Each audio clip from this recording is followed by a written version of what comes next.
Good morning dear student. हम आज present continuous tense के बारे में अध्ययन करेंगे। तो सबसे पहले प्रेजेंट कॉन्टिन्यूअस टेंस की पहचान क्या होती है, तो देखें। पहचान है इस टेंस यानी काल के हिंदी वाक्यों के क्रियाओं के अंत में रहा है, रही है, रहा हूं, रहे हो, रहे हैं, हुआ है, हुई है, हुए हैं आदि आते हैं। अफर्मेटिव सेंटेंस में इसके 3 रूल्स है यानी नियम है। पहला है कि ही, सी, इट और एक वचन कर्ता। कर्ता को अंग्रेजी में क्या कहते हैं? सब्जेक्ट के साथ इज का प्रयोग करते हैं। इज यहाँ पर हेल्पिंग वर्ब यानी सहायक क्रिया है। इज का प्रयोग करते हैं और वर्ब की आईएनजी फॉर्म आती है। आईएनजी फॉर्म यानी वर्ब के यानी मेन वर्ब के मुख्य क्रिया के अंत में आईएनजी जोड़ दिया जाता है, उससे ही वर्ब की आईएनजी फॉर्म कहा जाता है। और ध्यान दें, आई के साथ हेल्पिंग वर्ब यानी सहायक क्रिया एम का प्रयोग करते हैं और वर्ब की आईएनजी फॉर्म आती है। नंबर 3, यू, वी, दे और बहुवचन कर्ता के साथ आर का प्रयोग करते हैं और वर्ब में आईएनजी लगाते हैं।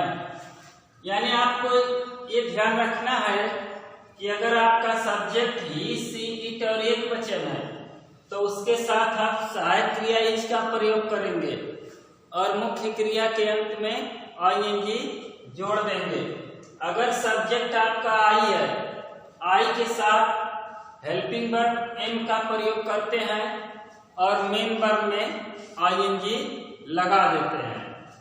नंबर 3, अगर सब्जेक्ट आपका यू है, वी है, दे है अथवा बहुवचन का कोई सब्जेक्ट है, करता है, तो उनके साथ सहायक क्रिया आर लगाएंगे और वर्ब के अंत में आईएनजी जोड़ देंगे। अब देखिए इसका स्ट्रक्चर है कि सबसे पहले सब्जेक्ट लिखेंगे, उसके बाद इज एंड आर में से कोई एक सब्जेक्ट के अनुसार लिखते हैं। उसके बाद ING form of the verb लिखेंगे, फिर ऑब्जेक्ट लिखते हैं। अगर कोई वर्ड या शब्द बच जाता तो उसे हम अदर्स के अंतर्गत लिखते हैं और लास्ट में फुल स्टॉप लगा देते हैं। देखिए एग्जाम्पल है, वह क्रिकेट खेल रहा है, तो देखिए अंत में रहा है, आया हुआ है। आप जानते हैं कि इसकी पहचान है प्रेजेंट कंटीन्यूअस टेंस की कि रहा है। देखिए यहाँ पर है, रहा है, रही है, रहा हूं, रहे हो। इसमें से अगर कोई भी हिंदी वाक्यों के क्रियाओं के अंत में आया हुआ है तो आप समझ लेंगे कि यह है आपका कौन सा टेंस होगा? प्रेजेंट कॉन्टिन्यूअस टेंस होगा। तो अब आप देखें, वह क्रिकेट खेल रहा है, तो आप देखिए स्ट्रक्चर में सबसे पहले सब्जेक्ट लिखना है। तो सब्जेक्ट आप जानते हैं कि जो कोई किसी काम को करता है या कर रहा होता है तो वो सब्जेक्ट होता है। जैसे मैं अंग्रेजी पढ़ा रहा हूँ, तो मैं पढ़ा रहा हूँ तो मैं सब्जेक्ट हो गया। वह एक गीत गा रही है, वह सब्जेक्ट हो गई। तुम आम खा रहे हो, तुम सब्जेक्ट हो गए, सीमा नाच रही है, सीमा सब्जेक्ट हो गई। इस तरह आप सब्जेक्ट के बारे में जान चुके हैं। तो वह क्रिकेट खेल रहा है, इसमें सब्जेक्ट वह है, तो वह का क्या होगा? ही। अब देखिए ये रूल आपका लिखा हुआ है कि ही के साथ सहायक क्रिया क्या लगाते हैं? इज का लगाते हैं, तो उसकी ही इज। अब देखिए हेल्पिंग वर्ब के बाद ING form of the verb, यानी मेन वर्ब के अंत में आप आईएनजी जोड़ देंगे। तो खेलना, खेलना का प्ले होता है तो आईएनजी लगा देंगे, उसमें जोड़ देंगे, तो क्या आ जाएगा? प्लेइंग। He is playing. क्या खेल रहा है? क्रिकेट। तो क्रिकेट आपका ऑब्जेक्ट हो गया।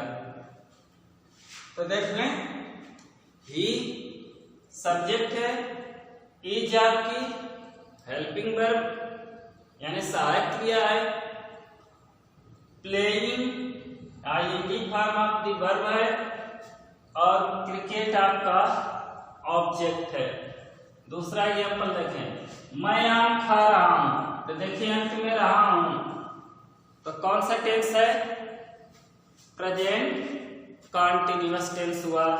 तो आप यहां देखिए रूल में है कि आई के साथ सहायक क्रिया एम का प्रयोग करते हैं, तो इसमें सब्जेक्ट मैं है, तो इसका हो गया आई।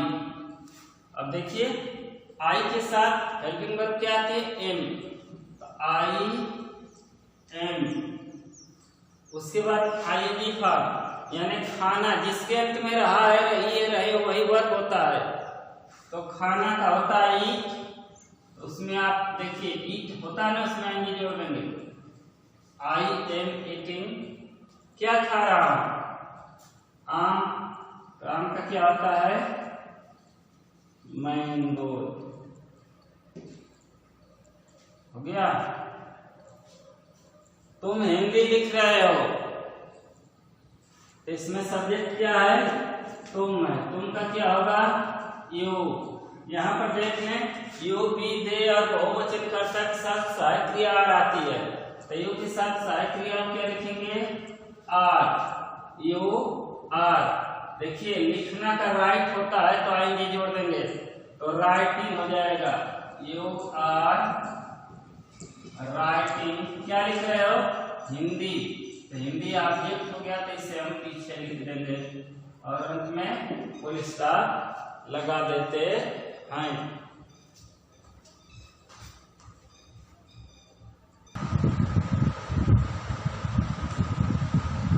अगला कारण है वह पतंग उड़ा रहा है, तो देखिए अंत में रहा है, तो प्रेजेंट कंटीन्यूअस टेंस हो गया, वह का हो गया ही के साथ आप जानते हैं कि हेल्पिंग वर्ब इज आती है, तो ही इज। उसके बाद गाना का होता है फ्लाइंग, उसमें ही लगा देंगे। He is flying kites. He is flying kites, वह पतंग उड़ा रहा है। सीमा एक गीत गा रही है, तो देखिए सीता एक गीत गा रही है, सीता एक वचन है, हो गया सीता के साथ भी जाएगा, सीता इज। देखिए गाना का होता है सिंग, तो सिंगिंग हो जाएगा, singing a song. Sita is singing a song. तुम अपना पाठ याद कर रहे हो, अंत में देखें रहे हो आ गया, तो प्रेजेंट कॉन्टिन्यूअस टेंस, इसमें तुम सब्जेक्ट है, तो अब तुम की अंग्रेजी यू होती है, यू के साथ हेल्पिंग वर्ब आर का प्रयोग करते हैं, हो गया यू के साथ आर, यू आर। अब देखिए याद करने का लर्न होता है, उसमें आएंगी जोड़ देंगे, यू आर लर्निंग। क्या कर रहे हैं? अपना पाठ। तो आप जानते हैं कि यू के साथ अपना अपने के लिए योर का प्रयोग करते हैं। यू आर लर्निंग योर पाठ का हो गया lesson. You are learning your lesson. अब देखें निगेटिव सेंटेंस। जिन्हें अफर्मेटिव बनाना समझ में आ गया वे बच्चे निगेटिव सेंटेंस अपने आप अनुवाद कर सकते हैं। क्योंकि इसमें सिर्फ एक शब्द नॉट का प्रयोग अलग से किया जाता है और वह नॉट सहायक क्रिया इज एम आर के तुरंत बाद लगाया जाता है। देखिए स्ट्रक्चर में सब्जेक्ट, उसके बाद इज एम आर में से एक आएगा, फिर उसके तुरंत बाद नॉट, नॉट के बाद ING form of the verb, उसके बाद ऑब्जेक्ट प्लस अदर्स। यानी नॉट का प्रयोग सहायक क्रिया इज एम आर की तुरंत बाद करते हैं। जैसे देखें एग्जाम्पल में सचिन दूध नहीं पी रहा है।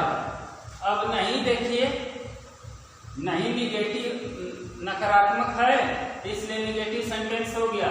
तो सचिन देखें आपका एक वचन का सब्जेक्ट है तो सचिन, जब एक वचन है तो इसके साथ ई जाती है, आप जानते हैं। यानी हेल्पिंग वर्ब सचिन के साथ क्या आएगा? इज। सचिन इज, तो सचिन इज हो गया। तो इसके बाद देखिए इज एम आर के बाद क्या लगाएंगे? नॉट, क्योंकि इसमें नहीं है, निगेटिव सेंटेंस है। तो सचिन इज नॉट। उसके बाद पीना का होता है, देखिए आईएनजी फॉर्म है नॉट के बाद, तो ड्रिंक मीन्स पीना का आईएनजी जोड़ देंगे। सचिन इज नॉट ड्रिंकिंग, क्या नहीं पी रहा है? दूध। तो दूध का होता है मिल्क। इस तरह से देख लें, सचिन सब्जेक्ट है, हेल्पिंग वर्ब सचिन के अनुसार इज है, फिर नॉट है, फिर वर्ब की आईएनजी फॉर्म है, मिल्क आपका क्या हो गया? ऑब्जेक्ट हो गया। दूसरा एग्जांपल, मैं अंग्रेजी नहीं पढ़ा रहा हूं। अंत में रहा हुआ गया और नहीं है बीच में। इस तरह से यह प्रेजेंट कॉन्टिन्यूअस टेंस का नेगेटिव सेंटेंस है। तो मैं का क्या होगा? आई। आई के साथ आप जानते हैं कि हेल्पिंग वर्ब एम का प्रयोग करते हैं, तो आई एम। अब हेल्पिंग वर्ब के तुरंत बाद नॉट का प्रयोग किया जाता है, आई एम नॉट। उसके बाद वर्ब में आईएनजी जोड़ते हैं, तो टीच मीन्स पढ़ाना। मैं अंग्रेजी में पढ़ा रहा हूँ, टीच मीन्स होता है पढ़ाना। तो टीच में आईएनजी जोड़ेंगे, यानी वर्ब की फर्स्ट फॉर्म के अंत में आईएनजी जोड़ा जाता है। तो आई एम नॉट टीचिंग, क्या नहीं पढ़ा रहा हूं? अंग्रेजी। अंग्रेजी का क्या होगा? इंग्लिश। इस तरह से आपका ये ट्रांसलेट हो गया, I am not teaching English. वे घर नहीं जा रहे हैं। इसमें सब्जेक्ट क्या है? वे। वे का क्या होगा? दे। दे के साथ हेल्पिंग वर्ब आर का प्रयोग करते हैं, दे आर। नहीं है तो नॉट। अब जाना गो है तो आइए जोड़ेंगे, they are not going to house. अंत में फुल स्टॉप लगा देंगे।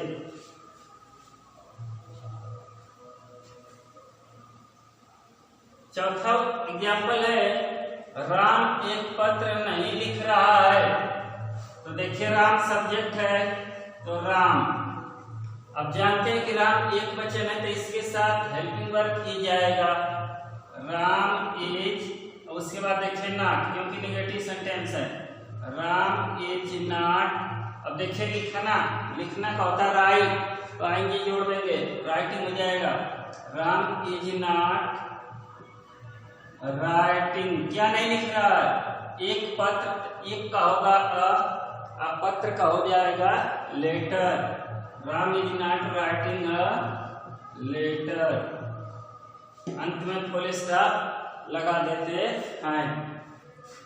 तुम फूल नहीं तोड़ रहे हो, इसमें आपका सब्जेक्ट क्या है, तुम का क्या आता है, यू के साथ हेल्पिंग वर्ब आर का प्रयोग करते हैं, यू आर, उसके बाद नहीं के लिए नॉट लगा देंगे, यू आर नॉट, उसके बाद वर्ब की आईएनजी फॉर्म, तोड़ना का होता है प्लग, तो आईएनजी जोड़ देंगे, यू आर नॉट प्लकिंग, क्या नहीं तोड़ रहे हो, फूल, तो उसका लिख दीजिए फ्लावर्स। इस तरह से आपका present continuous tense negative sentence तक समाप्त हो गया। आज के वीडियो में बस इतना ही। Thank you very much.